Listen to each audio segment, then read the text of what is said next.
Hujambo mpenzi mtazamaji popote ulipo, ni saa 10 saa za Afrika Mashariki kukuletea taarifa za Shina La Upeo. Wakwetu wananiita Joash Onsare, tu ya dadavue tu ya skini yepi ya mejiri kutoka sehemu mbalimbali. Aliyekuwa mfanyabiashara maarufu mwenda zake Chris Kirubi amesifiwa kuwa mtu aliyeacha wasifu wa kuigwa kwa kuwa mtu mwenye bidii ambaye hakupenda njia za mkato kufanikiwa maishani. Viongozi mbalimbali pamoja na ndugu, jamaa na marafiki mwenda zake walimiminia sifa kwenye ibada yake ya wafu iliyofanyika leo kwenye kanisa la Evangelistic Ministries mtaa wa Karen hapa Nairobi. Chris Kirubi alifariki siku ya Jumatatu kutokana na saratani na atazikwa hapo kesho kwake mjini Thika.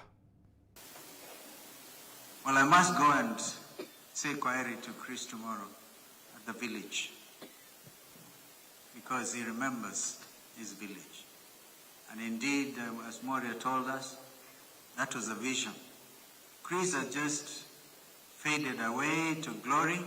And thank your sister Teresia for praying with him the moment before he went for that operation. And his testimony now is clear. He's gone to be with the Lord. May his soul rest in everlasting peace. Amen. So we have had good times with Chris, many things we've done together. The last time, of course, not the last time, the time I was sitting with him in the house, when he then told me about his sickness and asked me about the hospital in Massachusetts. And of course, you know, I had been on a sabbatical in Boston. And again, we knew the name of the doctors. And that's how he ended up in the Massachusetts General Hospital treatment. And when he came back, he reported to me how he had enjoyed his stay in Massachusetts, and how those people looked after him. So we would sit sometimes and talk about very many issues. Chris was a visionary person who had a passion for excellence and wanted only the best for his country. So we really believe that it is possible to transition from poverty to prosperity if you've got right policies. And he was also an enemy of corruption. We talk very passionately against corruption. He says there's very many ways of making wealth without having to steal. Those who steal, and after stealing that money, then they will run around and give donations to schools in terms of buses, women groups, youth, and then come to churches and donate billions of shillings. In the passing of this powerhouse of a man, we have been robbed of a seasoned businessman, entrepreneur, industrialist, innovator, and philanthropist, whose influence spanned real estate, media, retail, agriculture, charitable works, financial services, banking, and many others. Aside from being a highly successful business mogul, Mr. Kirubi was also a celebrated mentor and role model with a passion for uplifting and supporting others. Under his wing, many of the past and present crops of business leaders and media personalities rose to prominence. Socially, Chris was a cheerful, approachable, and accessible corporate leader who interacted with Kenyans of all walks of life. To the family of the late and great Dr. Christopher John Kirubi, led by his children Robert Kirubi and Marianne Msangi, as you mourn the death of Dr. Kirubi, may our prayers and those of other Kenyans of goodwill give you and your family strength and fortitude. Na mtazamaji kutoka TV 47, Mola ilaze roho yake mahali pema peponi. Viongozi wa vyama vya wafanyikazi nchini wamekashifu hatua ya tume ya kuratibu viwango vya mishahara ya watumishi wa umma SRC kwa taarifa yao kuwa hawatabadilisha viwango vya mishahara kwa kipindi cha miaka miwili ijayo. Viongozi hao wakizungumza na wanahabari jijini Nairobi wamesema SRC haiwezi kuafikia maamuzi hayo kwa niaba ya waajiriwa kukipa tume hiyo SRC makataa ya siku 14 kubadili mwelekeo huo. Wameeleza kuwa iwapo agizo hilo halitatekelezwa watashinikiza wafanyikazi kugoma kote nchini. Haya yanajiri serikali ikizidi kutafuta njia za kupata mapato zaidi ya kugharamia bajeti ya trilioni 3.6 ya mwaka 2021-2022 iliyosomwa hivi majuzi. It is absurd that such a body like SRC can wake up one morning to unilaterally freeze salaries. We remain fully opposed to any such move to freeze pay in the public service. And we are giving SRC 14 days during which it should withdraw this illegal declaration, failure to which the entire workforce within the public service in Kenya will be invoking provisions of our constitution under Article 41D and proceed on a nationwide strike without any reference to the government. Sitting in a corner and making such a unilateral decision is what we are saying no to. We are not going to allow that. It's not going to be business as usual. It is a matter that is affecting lives. It is a matter that is affecting the economy of this country. And as my colleague has indicated, it is these workers who are actually generating this revenue. Mtazamaji, tukiwa papa hapa jijini Nairobi, msongamano wa magari na abiria ni miongoni mwa changamoto zilizoshuhudiwa wakati wa jaribio la 3 leo kwenye kituo cha Green Park hapa jijini Nairobi, jaribio lililokusudia kupima uwezo wa kituo hicho kabla ya uzinduzi wake rasmi hivi karibuni. Zoezi hilo lililoanza saa 11 alfajiri ya leo lilishuhudia msongamano mkubwa wa watu waliokuwa wakiabiri magari pamoja na kushushwa kwenye kituo hicho, wengi wao wakilalamikia mwendo mrefu wanaohitajika kutembea kufika katikati mwa jiji la Nairobi au kuelekea maeneo ya barabara za Mombasa, Lang'ata na Ngong. Na hata sikuwa nimejua gari imehamishwa hapa. Nimetoka kutoka BS, nimeambiwa hakuna gari huko, gari ni hapa. Sasa tumerudi kwa shida, sababu kutoka huko mpaka kutembea hapa ni shida. Sababu gari ni shida. Saa nyingine unafuata kalanda anakuja na unakuta kalanda saa enda. Kutembea mpaka huko ufike hapa unachoka. Sasa mimi naona hii ndio sasa tumeweka kwa shida nyingine sijawahi ona. Hii mambo ya kuleta terminus imekuwa ngumu kabisa. Tunafikiria hata tungekaa 2 town ingekuwa afadhali. Ndio hapa tunakaa 2 hours. Bwana Uhuru anafaa afikirie maneno na angalie watu wa hii nchi, sababu wametuumiza, watu wa matatu wameumia kila mahali. I've come from Lang'ata, but from NHIF I've stayed for around half an hour because of the congestion. The information that we are getting is pretty satisfactory to us. We know there are challenges.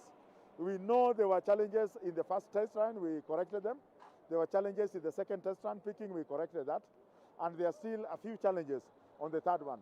But the third one is moving much smoothly because we are taking a very big volume of the vehicles that were in the CBD. Vehicles coming to town from Lang'ata Road will reach Mbagathi roundabout, they will go to Madaraka roundabout, they will go to Nyayo Stadium. From Nyayo Stadium they will come to Bunyala. At Bunyala they will be diverted or directed to take Lower Hill Road. Then they join Haile Selassie, Lower Hill Road, Haile Selassie roundabout junction, then into the terminus. Ngong Road, because we had targeted Ngong. Ngong Road will come up to City Mortuary. They will pass near Nairobi area, join Ngong Road at Library, come straight past NHIF and enter into the park. Mtazamaji, kwingineko ni kwamba masharti mapya yaliyotolewa na serikali kudhibiti msambao wa korona ukanda wa Nyanza na magharibi ya nchi yanaendelea kuibua mihemko mikali miongoni mwa wakazi eneo hilo, siku moja baada ya masharti hayo kutolewa. Miongoni mwa masharti hayo ni muda wa kafyu ambao sasa utaanza saa 1 jioni hadi saa 10 alfajiri. Mwanahabari wetu Boniface Barasa na taarifa hiyo kutoka Trans Nzoia. Ni Evans Orone, mfanyi biashara katika mji wa Kitale, akiwa mbioni kuendeleza shughuli zake kando kando ya barabara ya Kenyatta mjini humo. Orone anadai masharti mapya yaliyotolewa ni ya kuwakandamiza wafanyi biashara wadogo, kwani biashara unoga majira ya kuanzia saa 1 usiku. Kama mfanyi biashara akifika masaa ya saa 1 jioni, masaa 12 saa 1 jioni, ndio wateja wanakuja, wanatoka kwa ofisi, ndio watuchangie sisi pia tupate at least riziki ya siku. Lakini sasa hivi ikiwa saa 1 tumeshafunga, kumaanisha kwamba umekaa bila kazi mchana kutwa, mchana yote. Kwa hivyo unaenda nyumbani bila pesa, utakula nini? Mmojawapo ya masharti yaliyotolewa kuhusu kafyu, ambapo kuanzia Ijumaa muda wa kafyu utaanza majira ya saa 1 usiku hadi saa 10 alfajiri. Isitoshe, wakazi wameshauriwa kutofanya safari zisizo za lazima eneo hili, na pia hafla za mazishi sasa zitaandaliwa chini ya saa 72. Masharti haya yananuiwa kulemaza kusambaa kwa virusi vya korona eneo hili. Hata hii korona haiko Trans Nzoia sana, iko Kisumu County. Wangechukua nafasi wafunge Kisumu County, wa make sure kwamba Kisumu County hakuna mtu kuingia, mtu kutoka. Na pia ndalaumu serikali kwa sababu hao wenyewe ndio walikuwa wa kwanza kupeleka hii ugonjwa ya korona Kisumu, wakupitisha mkutano. So wanatusikia sisi lawama wananchi, na wananchi ambao sisi tunategemea biashara kidogo tunaumia sana. Aidha, ibada za makanisani zimepigwa marufuku kwa kipindi cha siku 30, hatua ambayo imekosolewa na viongozi wa makanisa. Mazishi tumeambiwa tufanye na watu 50, mahali kama supermarket watu wanakutana mchana kutwa, lakini kuingia kwa mambo ya kanisa ni kama kumekuwa na mapendeleo kidogo, ambayo tunaweza sema ni mapendeleo, kwa sababu sisi kama kanisa tungeweza kupanga mpango wa kuweza kuwaleta watu wachache na tuweke social distance. Hata hivyo, naibu gavana wa kaunti ya Trans Nzoia Daktari Stanley Tarusa amewataka wenyeji kuzingatia masharti hayo ili kufanikisha vita dhidi ya msambao wa virusi vya korona. Trans Nzoia has been scared a hotspot. Don't get so scared. We are not that bad, but it is good. Please, curfew starts at 7 o'clock. Everybody should be home by 6 o'clock. Funerals, it's only 50 people now. Weddings, it has been reduced to 30 people. This thing is real. Please, let's abide by the government directives and we'll be safe. Jumla ya kaunti 13 zimeathirika na masharti haya mapya. Kaunti hizi ni Trans Nzoia, Kisumu, Siaya, Migori, Kisii, Nyamira, Bomet, Kericho, Bungoma, Vihiga, Kakamega, Busia na Homa Bay. Hatua hiyo inapoibua hali ya tumbo joto miongoni mwa wakazi, inatarajiwa kuwapa afueni kwa kulemaza makali ya virusi tandavu vya korona katika ukanda wa Nyanza na magharibi ya nchi. Boniface Barasa, TV47, gatuzi la Trans Nzoia. Hebu sasa tuangalie masuala ya Kericho. Mwakilishi wa kike kaunti ya Kericho, Florence Bore, amewataka wakazi wa kaunti hiyo kuzingatia masharti ya korona ambayo yalitangazwa jana na Wizara ya Afya. Kericho ni miongoni mwa kaunti 13 ambazo zimeathirika pakubwa na msambao wa korona kwa siku za hivi karibuni, na muda wa kafyu kaunti hizo sasa utaanza saa 1 kamili hadi saa 10 alfajiri kuanzia leo. Ugonjwa wa COVID tumekuwa na tangu mwaka jana. Haikuwa imefika hii kiwango kwamba huku nyumbani imeenea, lakini imeenea. Na COVID iko. Tafadhali tufunge mask, tafadhali tunawe mikono, tafadhali tukae nyumbani na tufanye kazi. Ndio hii ugonjwa iweze kupungua. Wale wazee ambao wanaweza enda for vaccine waende wadungwe. Otherwise nataka kusema kwamba tufuate maagizo ya serikali kwamba kutoka leo saa 1 kila mtu akwe kwa boma yake, ndio tuweze kupunguza hii ugonjwa. Asante sana.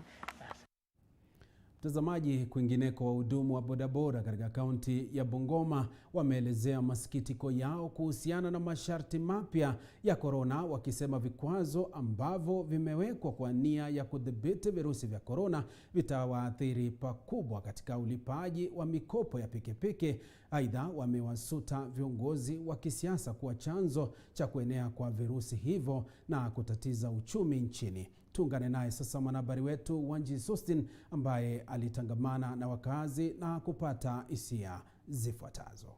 Masharti ya Wizara ya Afya yakianza kutekelezwa hii leo saa 1 jioni, kaunti 13 eneo hili la Magharibi na Nyanza, wahudumu wa bodaboda wamehisi kuwa huenda wakaathirika vilivyo katika huduma zao za kila siku, na walikuwa na haya ya kusema. Ishu yangu kwa mambo na curfew, mimi naona president wetu ni kama hii nchi ya Kenya imemshinda, sababu yeye hata heshimu mahakama sahi na sheria zenye yeye mwenyewe anaweka, yeye ndiye anakuwa wa kwanza kuvunja. Alisema tusikuwe na mikutano ya kisiasa. Yeye wamebebana na Raila, wameenda kule Kisumu, wamefanya mkutano ya kisiasa, wamejazana pamoja bila mask, wameleta corona. Sahi sisi Bungoma tumekuwa affected, tumefungiwa mambo na curfew. Mimi nafanya kazi ya bodaboda. Bodaboda naanza kubeba kuanzia saa 12 jioni ili nilipe loni yangu. Saa 1 niko kwa nyumba, maisha itakuwaje? Nikisikia president ameweka mambo na local town, ameweka curfew sasa saa 1, na hiyo ndio masaa na pepa kwa watu wakienda nyumbani. Sasa nimeshindwa nitafanya namna gani, na mapato imekuwa ngumu, vitu tumepandishwa. Katika mtazamo wetu kama mashirika tunasema ni vizuri wananchi wasingatie maagizo ya Wizara ya Afya kufuatiana na mambo ya COVID. Lakini sasa curfew inakuja kuumiza mwananchi wa kawaida, hasa kiuchumi, kwa sababu uchumi wa nchi imerudi chini. Wananchi wakati huu wanahangaika sana na maisha kwa sababu ya uchumi ambayo imeathirika kwa sababu ya COVID-19 tangu ikuje 2020 hadi wakati huu. Kwa sasa wanaomba serikali kurejelea masharti hayo, mwananchi wa kawaida asiathirike pakubwa kiuchumi. Wanji Sustin, TV47, kaunti ya Bungoma. Na mtazamaji, tubadilishe dira tuangazie mengine hapa. Serikali imeelezea kuwa ina matumaini kufikia mwaka ujao itakuwa imetokomeza kabisa mila potovu ya ukeketaji miongoni mwa baadhi ya jamii nchini. Bodi ya kupambana na ukeketaji chini ya uongozi wa mwenyekiti wake Agnes Pareiyo imezindua kampeni za kupambana na ukeketaji katika kaunti za West Pokot, Isiolo na Samburu. Pareiyo amesema kuwa Kenya imepiga hatua kubwa katika kukabiliana na ukeketaji ili kwa kupendekeza sera pamoja na kupanga mikakati inayofaa.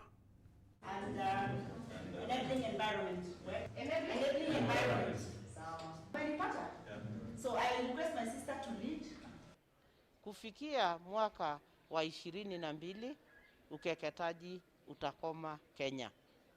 Na alipoanza kusema hivyo, alipokuwa Vancouver, sisi ambayo tunafanya hiyo kazi tulikuwa tunashangaa tukishindwa tutaifanya namna gani. Lakini alipofika Kenya, alianza na kikao ya wazee wawili kutoka kwa kila jamii ambayo inafanya ukeketaji.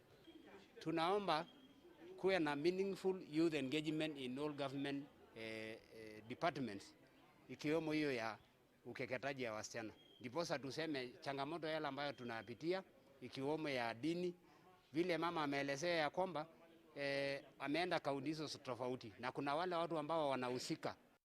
Katika kaunti ya Murang'a, maafisa kutoka shirika la huduma kwa wanyamapori KWS hatimaye wamemkamata chatu aliyekuwa akiwahangaisha wakazi wa kijiji cha Karaha, kaunti ya Murang'a. Chatu huyo mwenye urefu wa takriban mita 2 anaripotiwa kusababisha hasara kubwa katika kijiji hicho, kwani amekuwa akiwashambulia mifugo wa baadhi ya wakazi katika siku za hivi karibuni. Ilikuwa ni afueni kwa wakazi hao waliolazimika kutafuta huduma za mtaalam wa kuwakamata nyoka kabla ya chatu huyo baadaye kukabidhiwa maafisa wa KWS wa kaunti hiyo ya Murang'a.